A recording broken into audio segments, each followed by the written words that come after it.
Mais d'abord, comme tous les vendredis, votre rubrique L'Art à la Une pour tout savoir des dernières actualités du secteur du marché de l'art. Sybille Aoujane est évidemment avec nous. Bonjour Sybille. Bonjour Eva. Ça va ? Oui.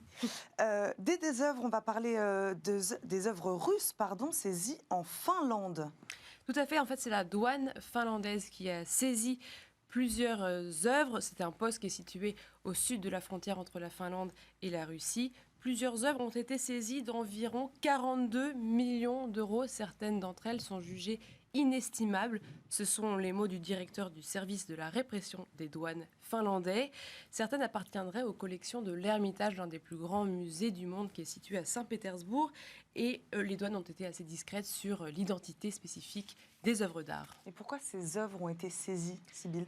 Alors, elles devaient revenir en Russie via la Finlande et elles étaient prêtées à des musées en Italie et au Japon. Et les douanes ont estimé que le transfert risquait de contrevenir aux sanctions imposées par l'Union européenne à la suite de l'invasion de l'Ukraine par la Russie.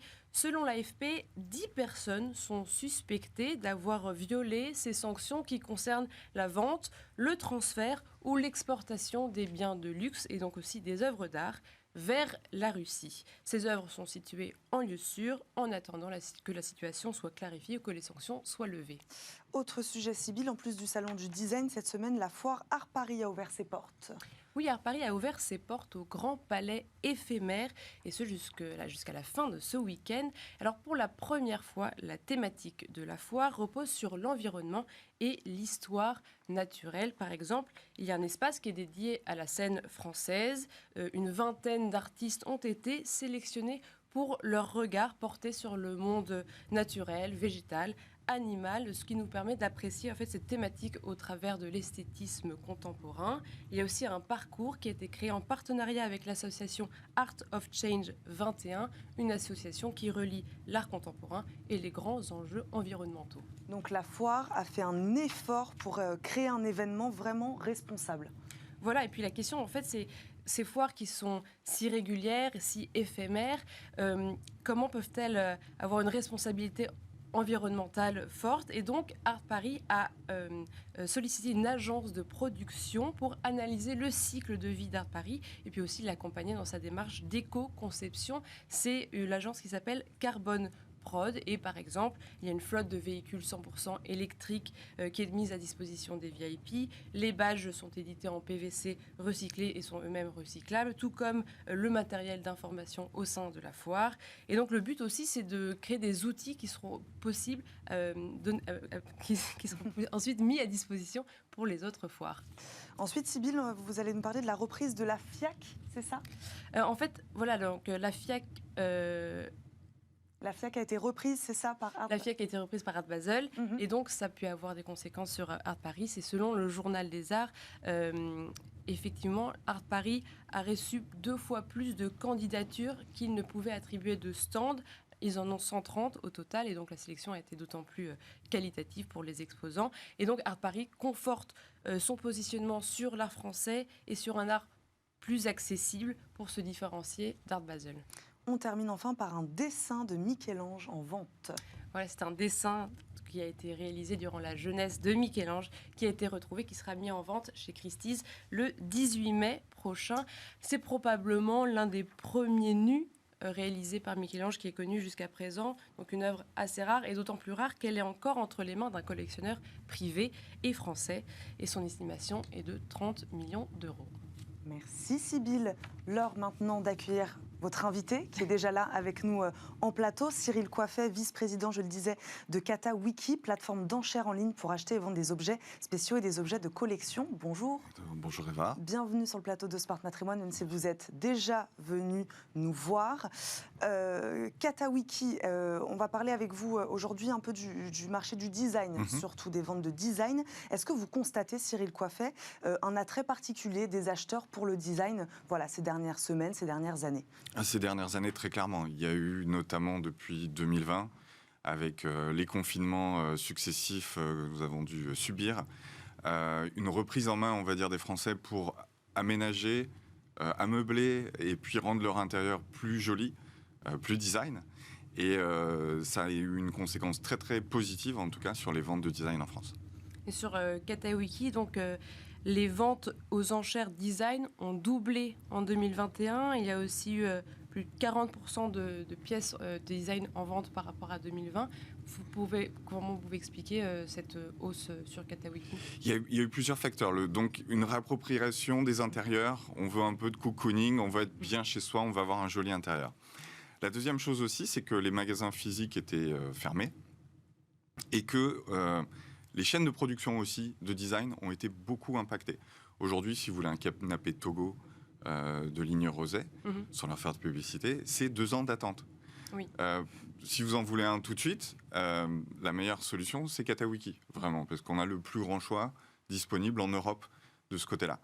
Donc, il y a eu tout un rebasculement, en fait, des gens qui allaient acheter typiquement du neuf et qui attendaient peut-être 6 mois, et c'était acceptable, sur des durées qui sont maintenant trop lointaines, dans le futur, et qui obtiennent leurs objets, on va dire, plus vite, mais aussi sont garantis d'avoir des experts qui ont revu les objets et qui font des achats en toute confiance. La question du faux en design, elle est importante, et c'est une des raisons pour lesquelles Katawiki fonctionne très bien, c'est parce que tout ce qu'on achète sur Katawiki a été revu par un expert. D'accord. Et qui sont les gens à peu près qui achètent ? Est-ce qu'il y a des acheteurs différents pour les ventes de design en particulier ? Ça va être un acheteur entre typiquement 35 et 55 ans. D'accord. Mais ce qui est très intéressant, c'est qu'on a une très très forte croissance de la génération Z, donc 18-35 ans, qui commence aussi, qui s'intéresse particulièrement au design. D'abord avec des petits objets, ça va avec des petits objets dans des petits vases, de la céramique, des choses comme Sotsas par exemple, des choses assez ludiques. C'est des gens qui apprécient aussi beaucoup Stark ou les frères Le Bouroulec par exemple. Et c'est déjà des investisseurs en fait, tous ces gens-là, parce qu'ils achètent des petits objets, mais des petits objets signés, dont la valeur ne cesse d'augmenter en fait au fur et à mesure des années. Et tous les portefeuilles peuvent être concernés. On peut commencer à des prix plutôt raisonnables. Absolument, on peut commencer à partir de 200-300 € pour un objet de déco vraiment sympathique, ou alors un objet de nouveau designer qu'on découvre, parce qu'on pousse aussi beaucoup, nous, Katawiki, à promouvoir la nouvelle création, pas que les marques établies ou les créateurs établis. Et puis après, ça peut monter jusqu'à 15 000 € par exemple pour une table Pierre Chapeau qu'on a vendue récemment. Parce que finalement, si on achète du mobilier, on va de toute façon mettre plusieurs centaines d'euros dans un meuble. Donc on peut aussi se tourner vers quelque chose d'intéressant artistiquement avec une recherche design.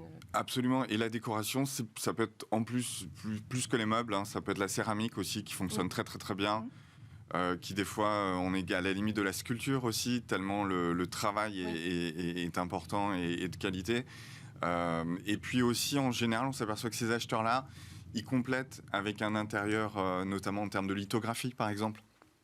Donc, ils achètent des estampes, des lithographies, pour se créer un univers, en fait, qui soit reflet, en fait, de leur goût en design. Et qu'est-ce que vous remarquez comme type de design qui fonctionne bien sur Katawiki ? Est-ce que c'est un design un peu des années 60 qu'on peut mettre un peu partout, ou il y a vraiment des œuvres très précises ? Il y a 3 choses qui marchent très très bien en ce moment sur Katawiki. C'est le retour du rustique en fait. Donc un peu dans la lignée de Charlotte Perriand, Pierre Chapeau dont je parlais tout à l'heure. Le bois, tout ce qu'il y avait en fait dans les chalets de nos grands-parents en fait, et qui était extrêmement inconfortable peut-être, et sur lesquels on s'est abîmé étant enfant peut-être. Tout ça, ça revient très très très fort parce qu'il y a un côté brutaliste, il y a un côté très nature en fait. Donc ça, c'est une tendance vraiment de fond. La deuxième tendance, c'est les grands noms en fait. Donc je vous les ai cités, c'est les Sotsas, les Bouroulec, ça va être les IMS évidemment. Ça, c'est l'investissement quasiment très très sûr. Et puis la troisième, ça va être tout ce qui est design, pas tellement nordique, mais plutôt des Pays-Bas et de Belgique, parce que c'est vraiment la scène qui est la plus active aujourd'hui avec la scène française et la scène italienne. Mais c'est un design qui est souvent coloré, qui est assez un peu dans les tons vert ou rose pâle. Il y a des choses qui se passent de ce côté-là où les gens veulent, peut-être parce que les temps sont peut-être un petit peu difficiles, illuminer et égayer en tout cas leurs intérieurs. Et le design en fait justement des Pays-Bas est vraiment très orienté là-dessus, quoi. Et ça va être porté aussi par le fait qu'il y a de plus en plus une volonté de réutiliser les meubles, un attrait fort pour le vintage? On veut le vintage, la seconde main, c'est aussi un investissement responsable.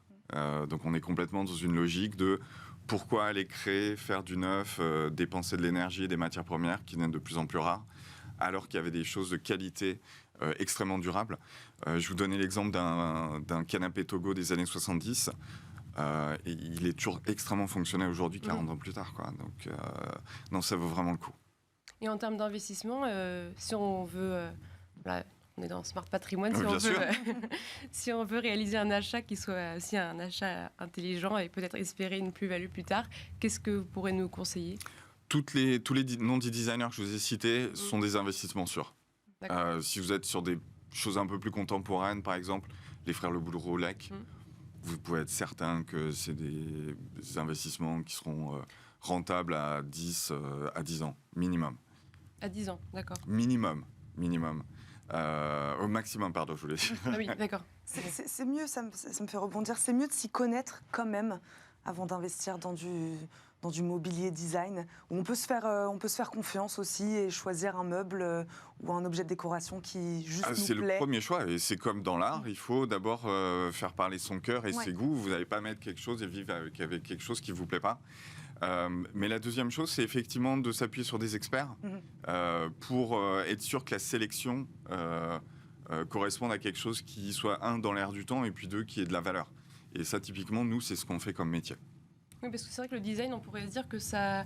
On comprend mieux, en tout cas, c'est vrai qu'une chaise, par exemple, on comprend mieux. Déjà, il y a une utilité derrière. C'est fonctionnel. Et c'est fonctionnel, et c'est vrai qu'on peut plus se laisser aller à son goût, vu qu'on ne va pas se dire je n'ai pas les bonnes références, etc., vu qu'il y a une fonction qu'on comprend forcément.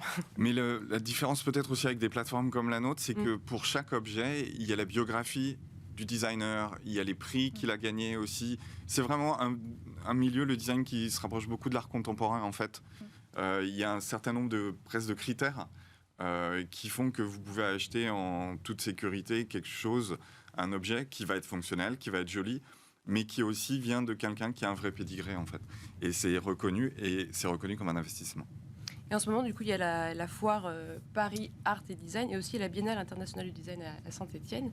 Est-ce que des événements comme ça va être remarqué sur votre site? Il va y avoir encore plus d'achats? Absolument. Par exemple, vous avez une rétrospective Sotsas à Pompidou récemment, et aujourd'hui, les prix des Sotsas ont augmenté de 15 à 20% par rapport à ce qu'ils étaient il y a 2 ans. Donc, ils étaient déjà très hauts, mais il y a une reconnaissance muséale, en fait, de Sotsas, qui fait que maintenant tout le monde veut du Sotsas chez soi. C'est un peu le retour aussi d'une esthétique années 80. Maintenant, effectivement, il y a une grosse activité autour du design. Nous, on l'a vu, on est partenaire de Maison Objet, on est partenaire de la Paris Design Week, on est partenaire de cabinets de tendance comme Nelly Rodi aussi. Les choix éditoriaux qui sont faits par tous ces partenaires-là, vous voyez absolument l'impact sur les prix du design. Donc en fait, c'est bien aussi de suivre ce qui se passe et ce que nous on fait, parce que forcément, il y a une sorte d'écosystème qui se crée de recommandations, et c'est forcément des bons investissements pour demain, en tout cas.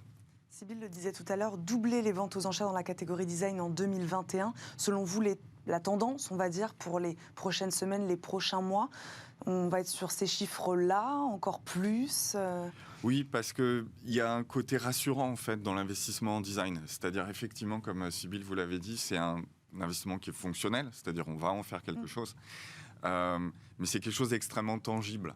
C'est quelque chose un peu d'inaliénable, j'ai envie de dire. Donc, il y a un peu un refuge. C'est une valeur refuge dans des circonstances qui sont effectivement un petit peu compliquées à l'heure actuelle. Merci beaucoup Cyril Coiffet d'avoir répondu à nos questions aujourd'hui. Je le rappelle, vous êtes vice-président de Katawiki. Merci de nous avoir accompagnés. Merci Sybille pour cet échange. Merci Sybille de nous avoir encore une fois accompagnés ce vendredi pour nous donner toutes les actualités aussi du secteur du marché de l'art. On vous retrouve bien sûr vendredi prochain pour un nouveau focus sur le marché de l'art. Tout de suite, c'est Enjeu Patrimoine.